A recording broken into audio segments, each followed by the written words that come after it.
good.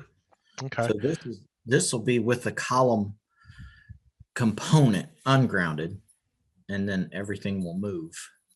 So And then, so actually the whole process is that you have the column grounded. It shows in your list that the Arbor Press column is grounded as an yes, assembly. yes. And so, but when you try to move the handle, it's not moving at all. It's not rotating and moving the rack. Nope, it moves the whole thing. Okay. So how did you resolve that? So you dug into the column, it looks like, because you expanded the column listing. Yeah, I opened the column listing up, and then noticed that the column component was not grounded. So, okay, so we ground the column component. So then once we grounded that, Okay. Now, okay, go ahead. Let's see what happens.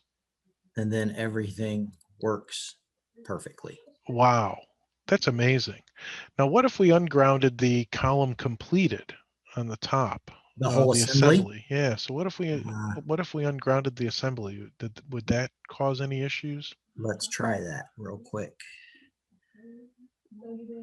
No, seems like that's okay. So the key is grounding at the component level and not at the assembly level Yes, it seems. Yes.